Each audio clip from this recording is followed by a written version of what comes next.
That star symbolizes God's will shining on this world. And as we see these days, that star can be found on the Christmas trees.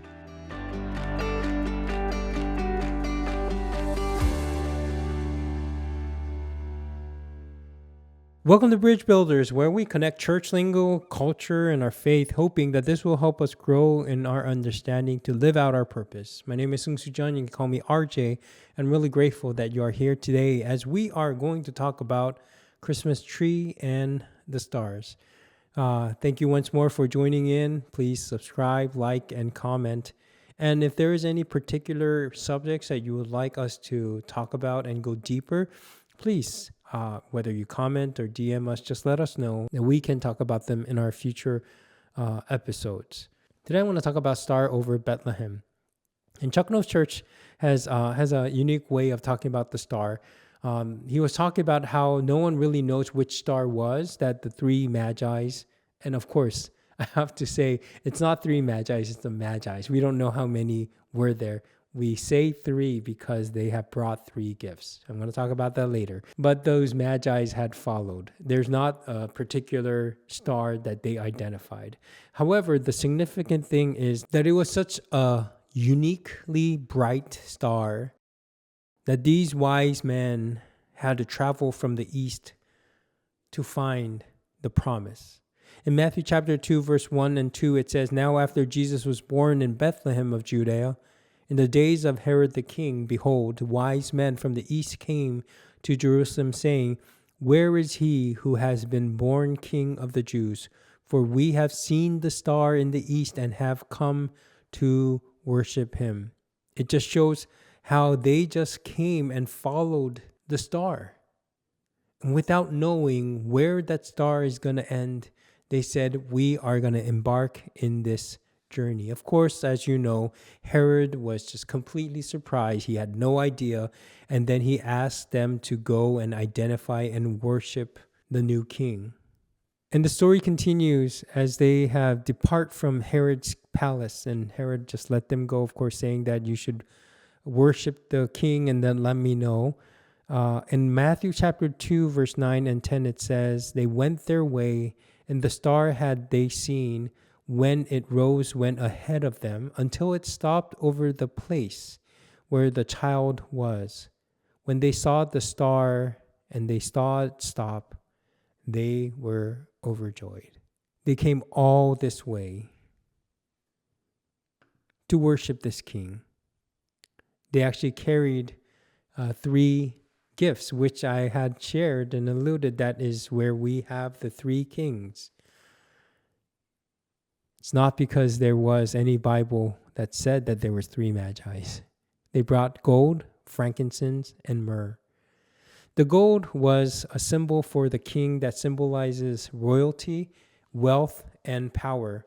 From this gold, what they were acknowledging Christ as the King of all kings and rulers, that they had anticipated and waited the reign that will bring order. Frankincense was a fragrance that was used during the time of worship or any kind of incense in the temple.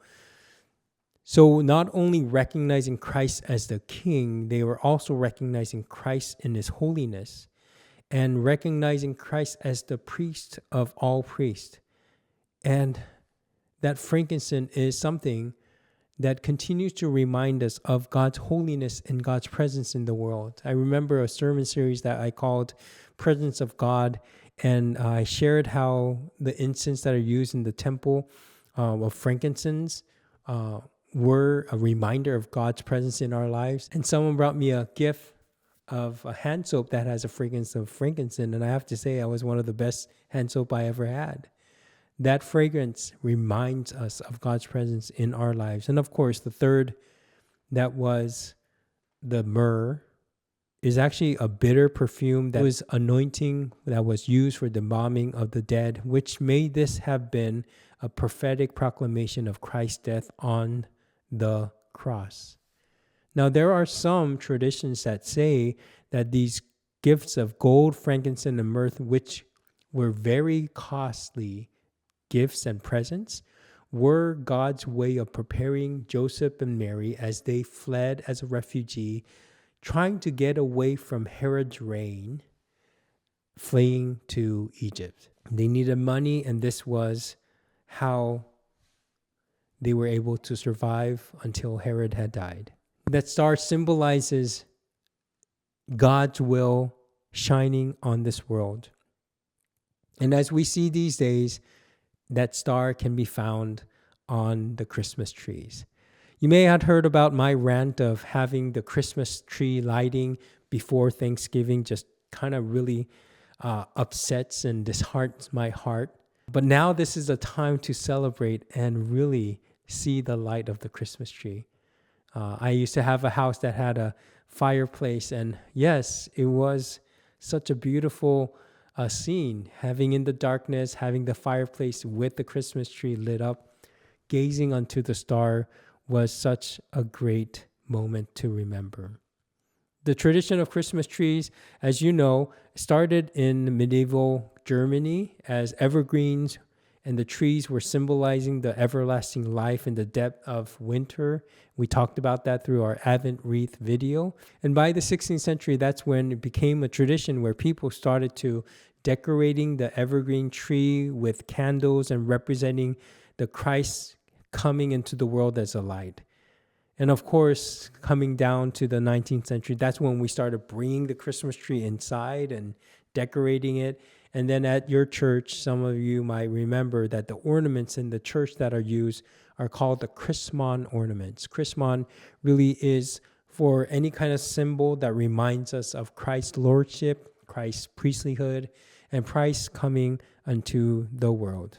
With all this, I want to ask and close with this question. What does this star and these gifts and symbols of Christ mean to us? God constantly calls us to be in a journey of searching for God's will and searching for the light to be shine in this world. And we'd like to challenge us. What star are we chasing after? Are we chasing after the star